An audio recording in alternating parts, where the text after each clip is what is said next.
Salut la compagnie! Bienvenue dans Cogito Ergo Sum, le podcast qui cherche à décrypter les ingrédients d'une expérience utilisateur mémorable. Moi c'est Margot, je contribue à créer des expériences utilisateurs fluides et intuitives sur des logiciels, portails web ou applis mobiles depuis 2014. À travers ce podcast, j'ai envie de m'inspirer des expériences des autres. Je suis convaincue qu'il y a plein de points communs dans la création d'expériences utilisateurs, quel que soit le domaine. La prof qui prépare son TP pour ses élèves, le restaurateur qui travaille son concept de restaurant, ou les parents enjoués qui préparent le goûter d'anniversaire de leur enfant. C'est ce qu'on va explorer dans ce podcast. Quelle est la secret sauce des porteurs de projets qui ont réussi à créer une expérience utilisateur mémorable? Cet épisode est la suite d'un échange initié dans un épisode précédent que je vous recommande d'écouter avant de débuter celui-ci. Embarquez avec nous dans la suite de cette discussion pour en apprendre plus sur ce sujet passionnant.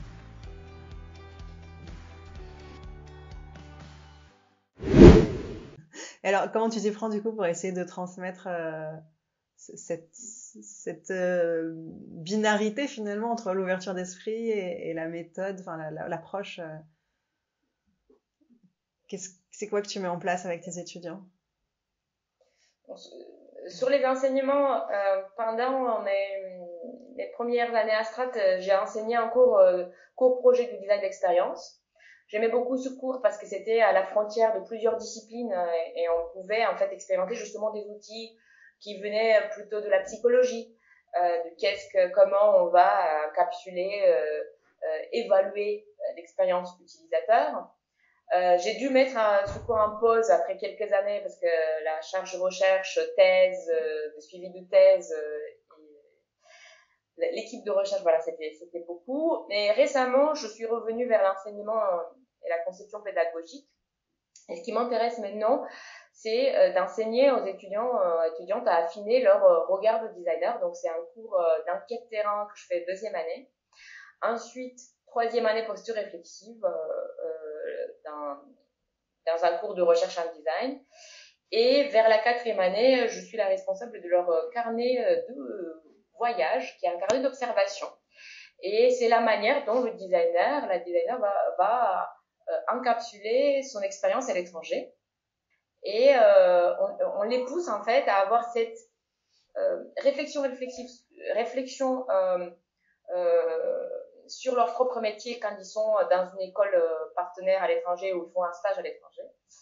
Et en même temps de documenter leur quotidien et travailler toujours le regard par le croquis, par l'observation. Donc ça, c'est un objet que j'aime beaucoup à regarder parce que c'est là qu'on les voit en fait se développer, se mettre à l'étranger. C'est ce qui fait le déclic dans le métier pour nous. Okay. Ils prennent de l'autonomie, ils prennent de l'indépendance, ils prennent de la maturité.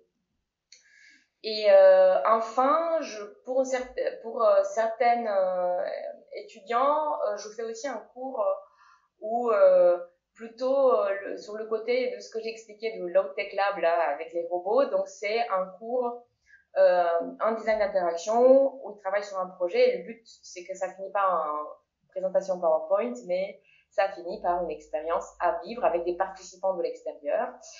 Et ce qui est beau dans ce projet, c'est que il n'y a pas besoin de les évaluer et que c'est auto-évaluer eux-mêmes parce qu'ils se rendent compte en fait de comment ce projet a été perçu par les gens et c'est pas un prof qui leur dit si t'as bien fait ou mal fait. Et donc c'est finalement il y a un étudiant il y a quelques années qui m'a dit une phrase que je trouve super, mais il dit mais du coup on conçoit plus pour séduire mais pour comprendre. Et je pense que voilà, c'est ça finalement la remarque la plus juste que j'ai entendue sur l'enseignement du design, sur l'enseignement tout court, c'est que en fait on n'est là pas pour séduire le prof ou nos partenaires, etc. Mais on est là pour comprendre des choses ensemble avec notre professeur, le contexte dans lequel on travaille, etc. Donc voilà, il y a plein de petites choses qui me font prendre des éléments de la recherche et essayer de les rendre un mode outil, mais plus partage d'expérience, je dirais, que outil. Et eux, ils sont très sensibles à ce partage d'expérience parce qu'ils ont vu finalement comment un designer a agi et du coup, ça leur parle. Et ils ont envie aussi d'agir en tant que designer ou chercheur. Ah, c'est super cette réflexion de l'étudiant là qui dit on design pour comprendre. Enfin, c'est quelque chose que je trouve fascinant dans notre métier. C'est justement cet intérêt ou cette envie, enfin cette posture qu'on doit avoir et qui pour moi fait vraiment partie du métier d'essayer de comprendre et d'essayer de comprendre qu'on s'est trompé, tu vois. Je sais pas si tu vois ce que je veux dire par là, mais Bien sûr. Mais voilà, on sait que la première chose qu'on va concevoir, ce sera pas la bonne, ce sera pas, enfin, est-ce qu'il existe une bonne? C'est une grande question, mais en tout cas que petit à petit on va s'améliorer en se confrontant à d'autres avis, notamment aux avis des utilisateurs, enfin au retour des utilisateurs, mais aussi à d'autres, d'experts, etc. Et, euh, et, et en fait, il y a rien de plus riche que d'avoir des retours qui nous disent t'es à côté. Et en fait, je trouve que c'est pas simple. Il y a selon les personnalités, il y a des gens qui ont beaucoup de mal avec ça. Et pour moi, c'est le côté le plus intéressant et le plus fascinant de ce métier, quoi. Donc si ils le comprennent en tant qu'étudiants, je pense que c'est déjà beaucoup de gagné pour leur future carrière, quoi. Absolument. Et que la fin la fin d'un projet, c'est pas vraiment la fin de la réflexion. Et qu'un projet, ça amène une expérience, des outils, en fait, qu'ils ont pu expérimenter et qu'ils repartent dans un autre projet encore enrichi. Et que c'est, en fait, c'est pas, il y a un qui finit puis l'autre qui commence, mais que c'est un continuum. Et ça, je pense que, tu vois, la manière dont l'enseignement est vu, t'as 5 ans, première année tu fais ça, deuxième année tu fais ça, à la chaîne un peu, cette réflexivité dont je parlais tout à l'heure, c'est ce qui fait qu'il y a un fil conducteur et qu'on soit capable de lier les cours entre nous, des cours projets avec les cours théoriques et de sortir là-bas, en fait, avec ta propre construction de tout ce que tu es suite à ces 5 ans dans cette école. Donc, qui continue après dans la vie professionnelle, mais... Oui, tu as parlé de posture réflexive tout à l'heure. C'est pas un terme qui m'est familier. Tu peux me l'expliquer? Qu'est-ce que c'est que la posture réflexive? Oui, c'est Donald Schoen, qui est un auteur qui a écrit un bouquin qui s'appelle The Reflective Practitioner, Okay. qui explique pour des gens qui font des choses, en fait, il y a une posture qu'on peut travailler en se mettant un peu plus haut de ce qu'on est en train de faire et réfléchir ce qu'on est en train de faire.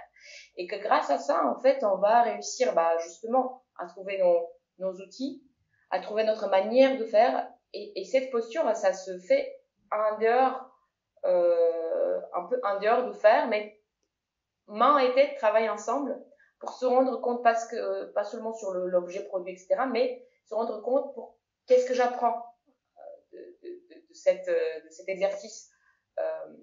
Donc c'est une démarche réflexive qu'on peut constamment avoir dans notre travail. Tout type de travail, je pense que ça peut être bénéfique d'avoir cette démarche. Ok. D'accord. Prendre de la hauteur finalement sur ce qu'on est en train de faire. Documenter, oui, Ouais. documenter, prendre de la hauteur, se poser, réfléchir à se auto-évaluer, tu vois. Ouais. Ça fait partie aussi de cette posture réflexive.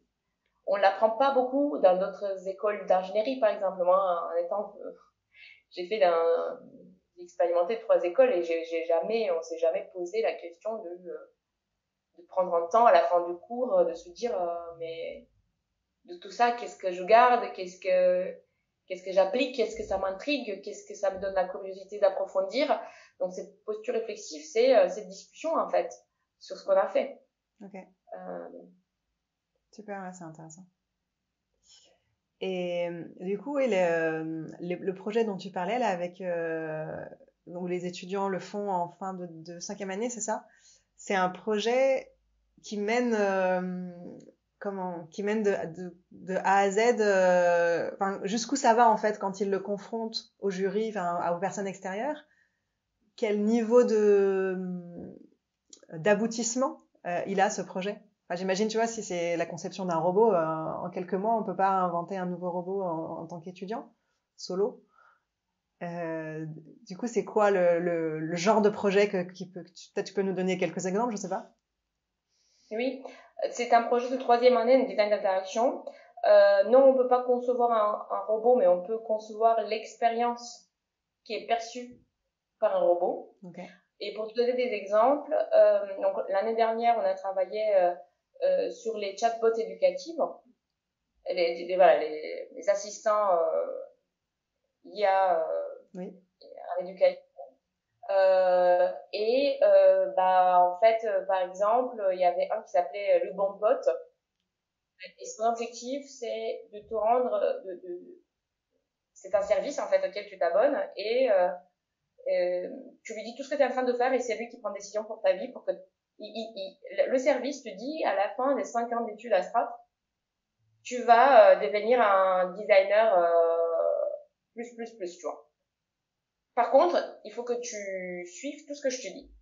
Et donc, en gros, il y aura, par exemple, à un moment donné, les étudiants imaginent, ok, mais là, par exemple, en fait, j'ai un rendu demain, qu'est-ce que je suis en train de faire, ou donc toute la vie, en fait, elle était prise par des décisions d'optimiser le parcours pro. Ouais. Et tout le chatbot, en fait, discutait avec toi pour te manipuler d'une certaine manière à prendre certaines décisions que tu as signé, en fait, auquel tu as signé au démarrage, hein. Il y a eu un contrat. Et donc, les étudiants, il y a une expérimentateur, on appelle ça des expérimentateurs, qui sont plutôt des experts dans le domaine.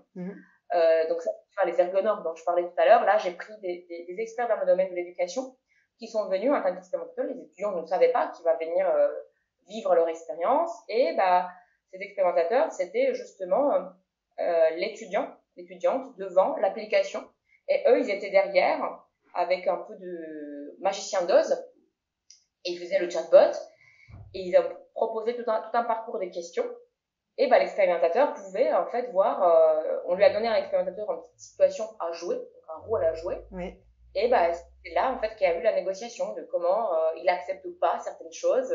Qu'est-ce que c'est un peu trop fort, où il met le curseur de la manipulation par exemple.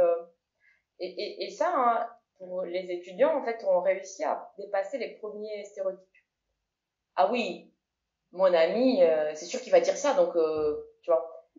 Donc on réussit à rentrer dans le vrai jeu de la réalité et comprendre ensemble qu'est-ce que c'est avoir une fête et pas y aller, tu vois. Ouais. Donc, et je pense que sur les moyens de bord, cette question, elle est très importante parce qu'ils nous le posent, hein. Chaque année. On a chaque groupe chaque année. Voilà, ils sont 3-4 un groupe. Et c'est très douloureux au démarrage parce qu'il faut pas, mais du coup, comment je vais faire ça?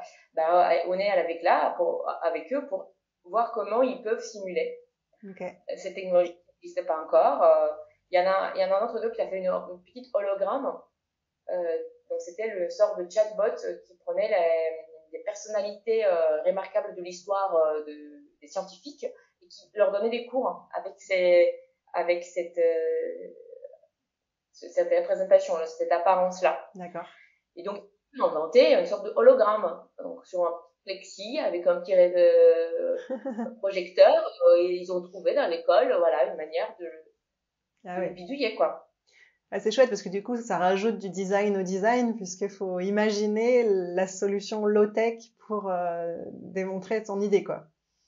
Exactement. Et ça les challenge énormément. Ça les sort de leur scénario d'usage, un crayon papier qu'ils savent faire. Il lui dit, ok, mais non, c'est pour de vrai. Ça veut dire, t'as qui dans la pièce? Ok, qu'est-ce qu'ils font ces gens?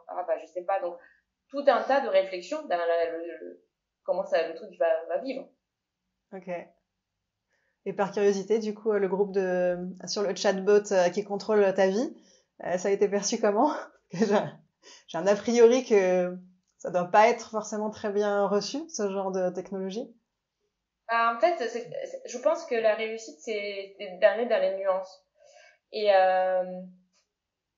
de montrer à quel point les choses sont compliquées et que c'est pas finalement, tu vois, c'est pas tous ces projets-là sont basés sur des faits réels d'une certaine manière en fait. L'école par exemple, tu pousses à faire certaines choses, tes parents te poussent à faire certaines choses. Donc en fait, il y a tout un tas des gens autour de toi qui te poussent à faire certaines choses. Mais là, en fait, c'est le pacte avec toi-même parce que finalement, ce chatbot, c'est toi. Hein, au démarrage, tu dis en fait, il faut venir voir, hein, dans une école de design, tous veulent devenir des super designers. C'est ça aussi, c'est qu'on joue sur un truc qui est très important. Il y a les nuits de charrette, là, c'est de la souffrance, mais en même temps, c'est pas de la souffrance pour eux, parce que c'est le projet qui compte. Tu vois, donc, si je lui dis à la fin, en fait, c'est garanti qu'il y aura ça, du coup, il est prêt à renoncer. Donc, du coup, c'est pas noir et blanc. Tout est dans les nuances de comment c'est fait, de quel est les bénéfices perçus par l'étudiant, etc., etc. Donc, tu voudras essayer le bon pote pour Je pense que j'ai pas un projet de carrière suffisamment fort pour ça, mais si j'ai dans mes proches quelqu'un qui veut devenir sportif de haut niveau, je lui conseillerais. Absolument. Sur la performance, c'est exactement ça. Ça vient de là, en fait. Ouais, faut un projet très ambitieux, quoi. Oui, c'est là. Ok, super, intéressant. Avant de passer sur mes questions, parce qu'à la fin j'ai des petites questions auxquelles je voudrais que tu répondes assez rapidement. J'en ai une autre qui m'est venue là en chemin. Tu m'avais parlé quand on a fait l'entretien pour préparer l'interview. Tu m'avais parlé de je sais plus quel terme tu avais utilisé, peut-être de design transparent. Moi, c'est quelque chose qui me parle beaucoup, cette notion ou invisible. Je sais plus si ça te parle, ça te dit quelque chose ou pas? Non? Alors, plus le contexte. Alors, je sais plus quel était le contexte, mais en tout cas, moi, c'est quelque chose dont qui est dans ma tête depuis longtemps. J'en ai déjà parlé, je crois, je sais plus avec qui. Peut-être avec Nadine, la chercheuse en neurosciences. L'idée que un bon design, ou en tout cas, dans mon métier, donc en UX, que l'UX, elle doit être invisible pour être efficace. C'est-à-dire, finalement, que c'est quand il y a aucune friction que l'expérience, elle est bonne. Et moi, je fais souvent le parallèle avec, tu vois, dans le monde du spectacle, la personne qui gère les éclairages, où tant que tout se passe bien, tant qu'il gère bien les éclairages, personne va penser que cette personne existe. Et c'est le moment où il y a un noir alors qu'il devrait pas y avoir un noir, ou au contraire le noir se fait pas, là on se dit, bah dis donc, il a merdé l'éclairagiste. Mais sinon, jamais on va parler de lui à la sortie du spectacle, on va parler des comédiens, mais on va pas parler de l'éclairagiste. Et j'ai l'impression que l'UX, c'est un petit peu comme ça. C'est le genre de choses où on en parle que si c'est mauvais finalement. Et du coup, ça rend la question difficile de comment créer une UX hors du commun finalement, une UX qui va qui va mettre en valeur vraiment le projet. Je me rappelle maintenant. Oui, parce qu'on se disait, expérience mémorable, mais encore une fois, mais pourquoi? Parce que justement, on peut avoir une expérience mémorable avec une appli qui ne marche pas. Et du coup, ce qui est souhaitable, c'est que il y a énormément de choses qu'on va concevoir où le truc doit couler, doit avoir une fluidité, doit s'enchaîner d'une certaine manière, que tu es en train de faire ce que tu as envie de faire. Et grâce à ça, par exemple, j'en sais rien, à ton appareil photo, si tu es un photographe, que tu puisses faire ton art, ou ton projet, ou etc., etc. Donc, ce n'est pas parce que tu ne vis pas quelque chose de mémorable avec ton appareil, ou tu vois, parce que là, tu es en train de vivre une chose mémorable parce que ton appareil marche très bien, mais tu le vois pas, mais tu es en train de faire une belle photo, si tu veux. Ouais. Et voilà, pas une belle photo, mais une photo remarquable. Donc, l'appareil était l'outil. Donc, il faut qu'il marche d'une manière très simple, pour te permettre à toi. Mais non, si on est dans le Disney World, etc., dans lequel tu veux être justement, si la conception, elle est là pour te faire vivre des expériences mémorables, c'est autre chose. Ouais. On est dans le spectacle, on est dans le entertainment, on est dans le autre sphère, en fait. Tu vois, donc on est moins dans l'invisible. Ouais. Oui, ça dépend de qu'est-ce qu'on cherche à faire. Est-ce que c'est un produit ou service qui rend un service, justement, ou est-ce que c'est quelque chose qui a besoin de se démarquer de la concurrence pour réussir, quoi. Oui. Après, le truc, c'est que ça nous arrive tous, il est trop bien fait, quoi. On se dit qu'il est super bien fait, on se rend compte un peu d'une certaine manière, même si tu vois, la première fois quand t'as fait Navigo, t'as pris ton Navigo et t'es passé avec ton sac, ouais, trop bien. C'est Tu vrai. vois, donc on se dit, ah, c'est quand même chouette en fait, même si c'est fluide et tout ça, Ouais. on est content de le faire, tu vois. Donc, d'une certaine manière, on dit, bah, c'est super, bon design. Il est bien fait, quoi. Il est bien conçu. Et ça marche, tu vois. Donc, Oui, je non. pense que c'est ça, c'est que on peut être émerveillé par des petites choses jusqu'à ce qu'ils marchent d'une manière super et c'est quand même c'est quand même bien fait. Ouais. Ouais, je pense que l'élément important là, finalement, c'est le côté nouveauté ou différent. C'est-à-dire que ton appareil photo, tant que si t'as jamais eu que celui-là, il te paraît normal. Mais si par contre, juste avant, t'en avais un qui était qui avait des latences ou je ne sais quoi, qui se mettait la batterie, elle s'arrêtait au bout de 10 minutes, et que là, t'en as un qui fonctionne bien, bah là, tu vas dire, oh bah dis donc, j'ai eu une expérience géniale avec cet appareil photo-là. Et donc, c'est cette notion de contraste en fait qui est intéressante. Et le côté Oui, passe Navigo, bah, c'est parce qu'avant c'était autrement et c'était plus lourd de passer le oui. ticket, etc. Et là maintenant c'est sans contact. Il y a même pas besoin de le sortir du Mais sac. Waouh, c'est chouette, ça change, oui, ça nous fait de l'effort en moins. Et puis ouais, il y a encore cette notion de contraste, quoi. mais cette notion de confort, tu vois, elle dure pas longtemps d'une certaine manière en fait. C'est que tu t'habitues à une nouvelle Oui, situation et après, bah, 10 fois que tu as fait ton Navigo, c'est bon, tu vois. ouais, En fait, il faut pas chercher le contraste à tout prix pour le contraste. Il faut trouver ce besoin euh, et c'est ok en fait. Il faut pas réinventer le Navigo si le Navigo marche d'une certaine manière. Donc arrêtons de produire si on n'a pas besoin de produire aussi. C'est pas l'innovation à tout prix d'une certaine manière. S'il y a des choses qui marchent et les gens peuvent faire leur travail avec, c'est aussi bon, ça c'est ce qu'on essaye aussi nous dans cette école qui produit des services des objets des produits tout le temps en fait de de de prendre de se dire en fait que parfois il n'y a pas besoin en fait et qu'avec quelque chose de très simple on peut faire des belles choses et on s'arrête là. mm. Très très sage conclusion. Je te remercie. Bah, du coup, je te propose qu'on termine avec les fameuses questions en mode question-réponse un peu rapide. Donc, je t'ai envoyé à l'avance pour que tu puisses y réfléchir. La première question, c'est, selon toi, c'est quoi le top 3 des méthodes ou ateliers pour favoriser l'émergence d'un design mémorable?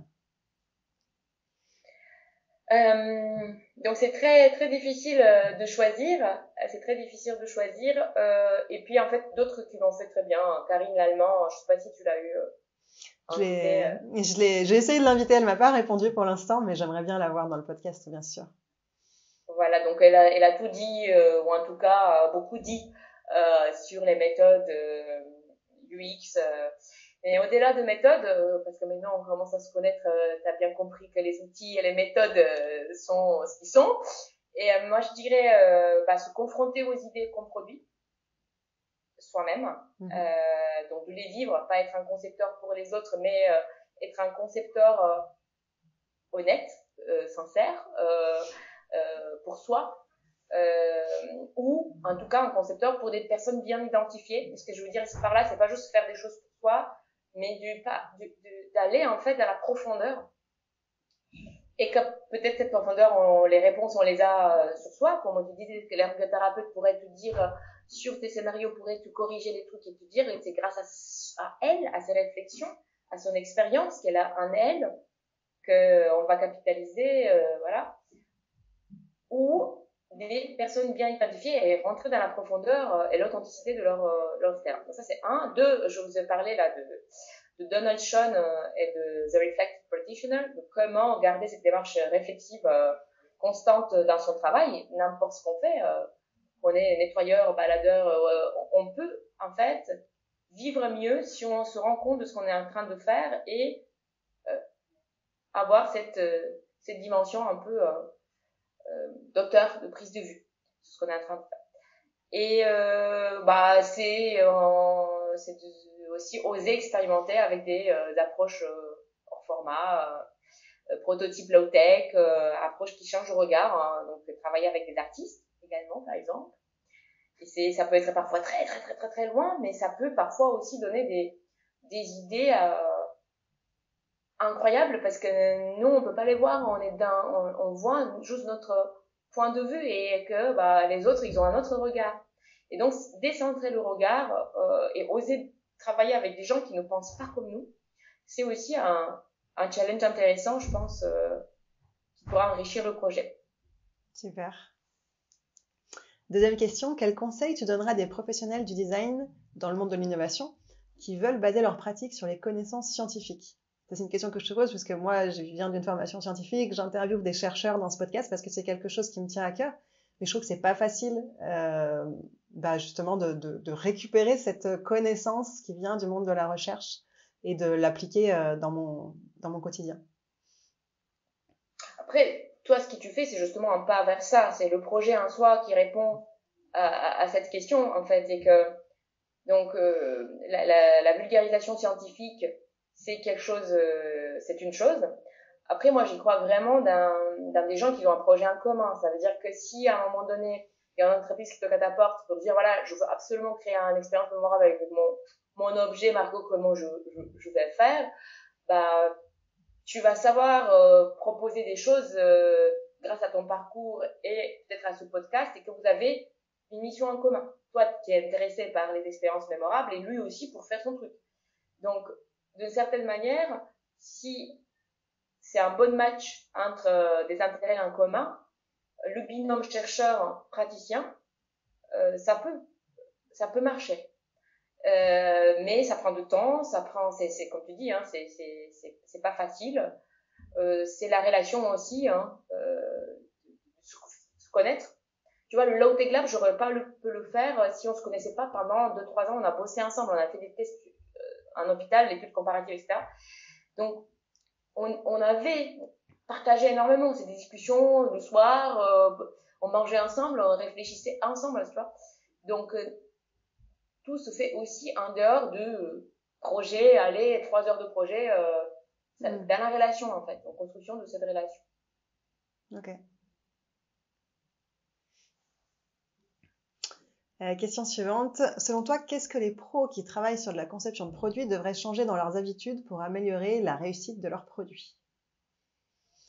Donc réussite dans le sens un produit qui va fonctionner sur le marché, quoi, qui va se vendre ou qui va, enfin c'est pas forcément qui se vend d'ailleurs, hein, mais qui va toucher son public, toucher sa cible.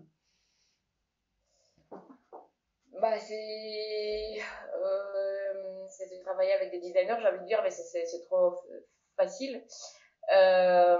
Nous, on questionne énormément donc le mot réussite dans l'école. Tu vois, quand l'étudiant dit en fait, la séduction n'est plus au cœur du design, le marketing n'est plus au cœur du design, la vente n'est plus au cœur du design, mais que finalement, ce qui est au cœur du design, c'est comment répondre de manière la plus juste, la plus durable à certaines personnes.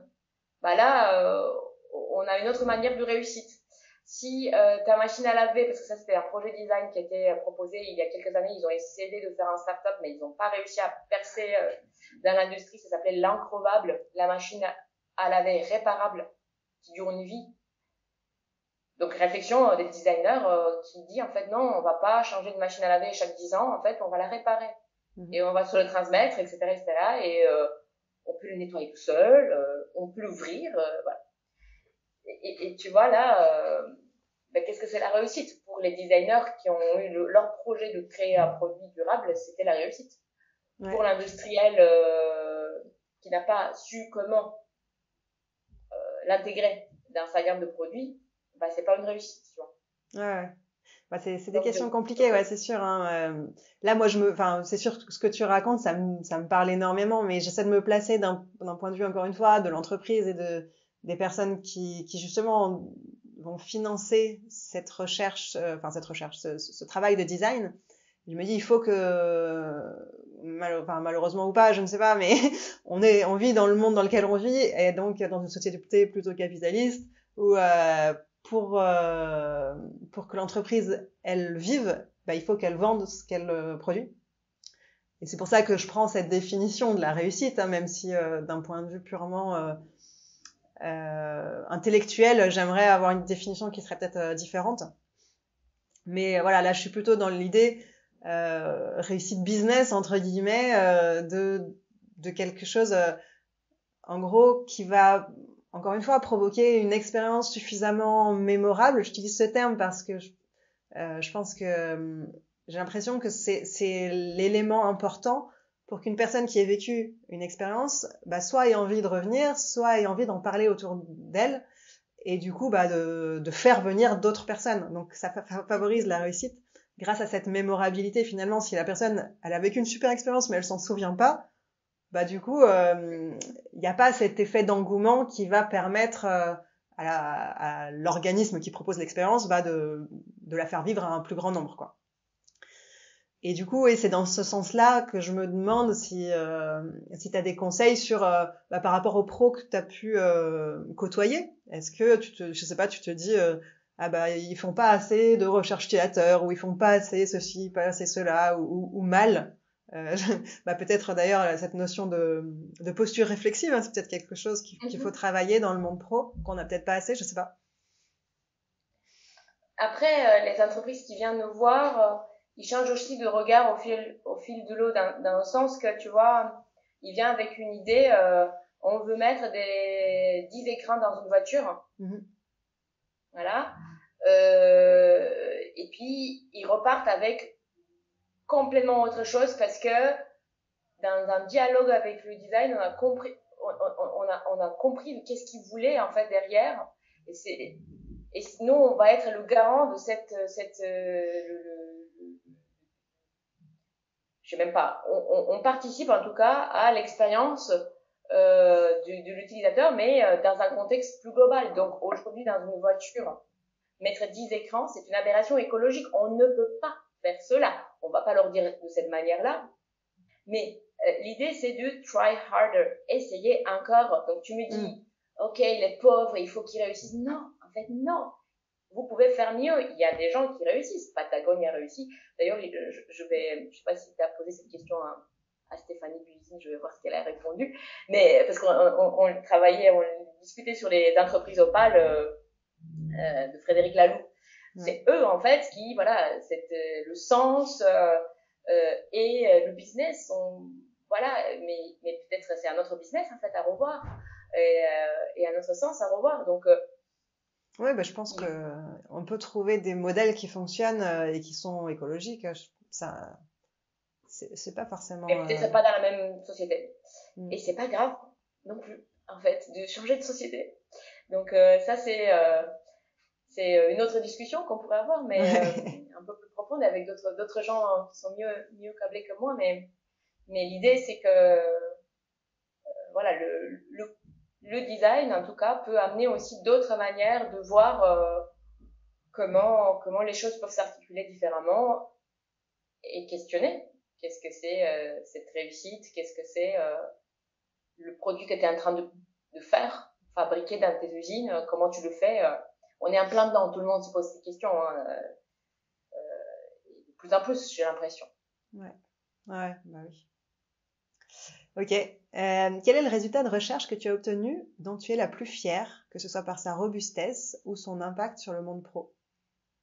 J'étais très contente d'avoir remplacé la machine expresso capsule de notre école, parce qu'une école boit énormément de café, et les capsules, ça coûtait beaucoup, encore une fois, hein, l'impact écologique était pauvre, et en plus, le café n'est pas gratuit. Donc j'ai réussi à changer le système, et maintenant on travaille avec une entreprise qui est à côté, qui nous donne des bonnes machines à café, des bons grains. Mais sinon, le résultat peut-être le plus fier, c'est ce laboratoire qui questionne les nouvelles technologies, qui s'appelle Robotics by Design Lab, robot IA et humain, avec un signe d'interrogation, écologie de vivre ensemble, qui n'est pas là juste, il est pas pour faire des applications, hein, il est pour questionner ces technos et comment en fait ça peuvent s'instaurer, et pourquoi en fait il faut les amener dans le quotidien des gens. Ok. Qui aimerais-tu écouter au micro de ce podcast? Daniel Kahneman, mais c'est compliqué. Sinon, Karine Allemand, dont je parlais tout à l'heure, je pense qu'elle sera parfaite. Et puis sinon, j'ai une autre collègue aussi avec qui je fais le cours enquête terrain qui s'appelle Céline Marcelot. Et elle est plutôt côté sciences humaines, donc pas designer. Je pense que ça peut être très chouette parce qu'elle passe beaucoup de temps sur le terrain, en train de faire des choses avec des gens. Et donc, moi, ça me parle beaucoup, tout ce qu'elle amène dans ses projets et ce qu'elle amène aussi dans les cours ici, des vrais cas avec des vrais gens qui se brossent les dents. Et donc, elle regarde comment les gens se brossent les dents dans leur salle de bain, tu vois, dans ce genre de truc très authentique. C'est très riche, je pense, très vivifiant, très fraîche. Ouais. Ça démarche et qui fait sens, très très sens pour moi. Ok, super. Sciences sociales, ouais, c'est vrai que c'est une discipline dans laquelle j'ai encore interviewé personne et ça m'intéresserait, donc je prendrai peut-être le contact. Après Karine, comme je t'ai dit, je l'ai contactée, donc si jamais t'as moyen de lui dire de me répondre, voilà, n'hésite pas. Et puis Daniel Kahneman, ça aurait été un grand plaisir. Mais je crois qu'il est décédé d'ailleurs, non? Il me semble qu'il est décédé cette année, ouais. C'est plus compliqué. Ouais, ça va être difficile, lui. Bon, puis en plus, je suis pas ultra à l'aise en anglais, donc de toute façon, j'aurais eu peur, j'aurais été impressionnée. Bon, et puis du coup, on arrive sur la dernière question, la question signature du podcast. Pour le mot de la fin, est-ce que tu pourrais nous raconter une expérience utilisateur personnelle particulièrement mémorable pour toi? Donc ça peut être dans le domaine du logiciel ou pas du tout.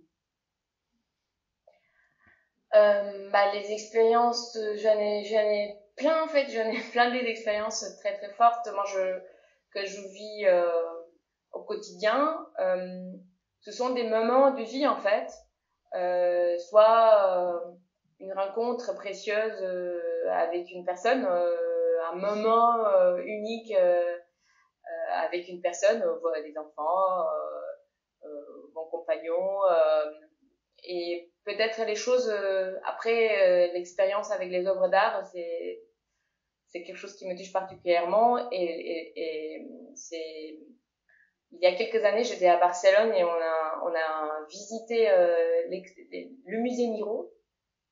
Et c'était un peu à la Stendhal, ça veut dire que quand je suis arrivée au bout, il y a eu beaucoup d'émotions. Et voilà, je pleurais, j'étais vraiment, ça m'a touchée énormément. Il y avait toute la manière dont il a conçu son art, en fait. Et donc, j'avais l'impression, en fait, que j'avais compris certaines choses et qu'à la fin, il a 3 tableaux qui s'appellent l'espoir de condamner à la mort. C'est juste un point et une courbe.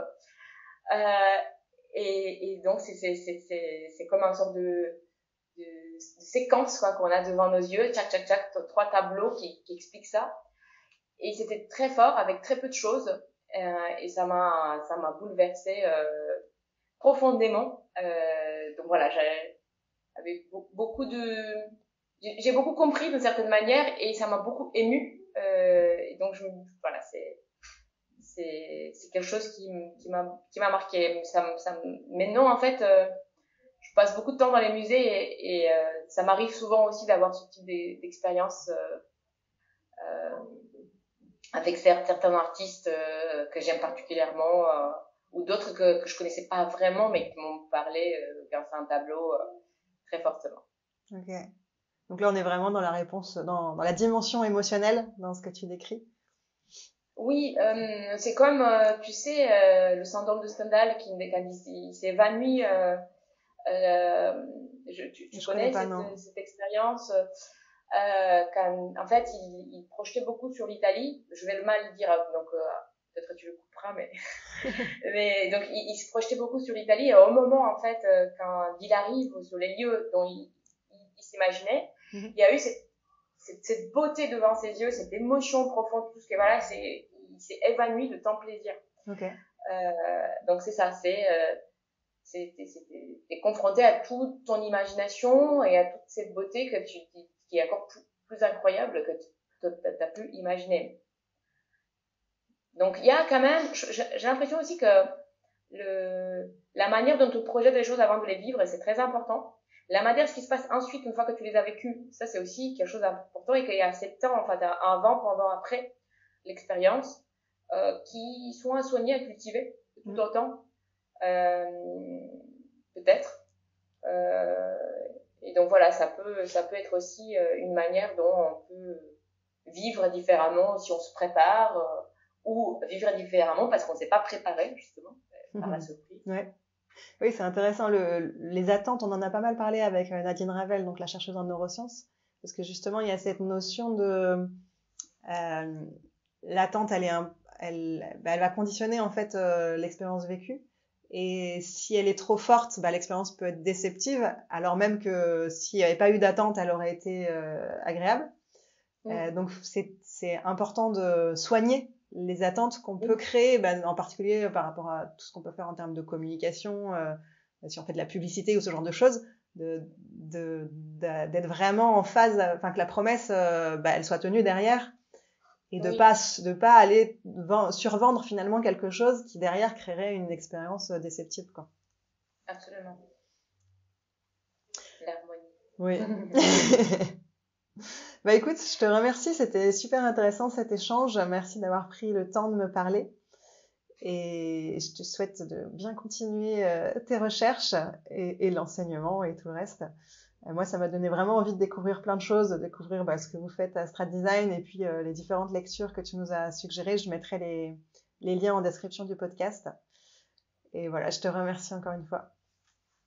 Merci à toi, c'est parce qu'on n'a pas souvent le temps et l'intérêt de discuter des thèses qu'on fait. Donc, c'était aussi un plaisir pour moi de me replonger dans ce que j'ai fait il y a plus de 10 ans. Donc, c'était bien intéressant de ressortir des choses sur lesquelles je n'avais pas réfléchi depuis un certain bout de temps.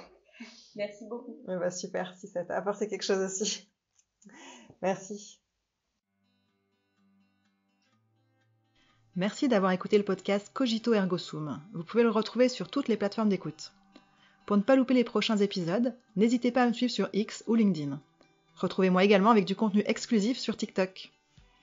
Si vous voulez réagir ou me suggérer des personnes à interviewer, vous pouvez le faire sur mon mail margot.cogito@gmail.com ou me contacter via les réseaux sociaux. Vous trouverez en description de l'épisode des liens pour en savoir plus sur mon invité et son activité. Rendez-vous le mois prochain pour un nouvel épisode.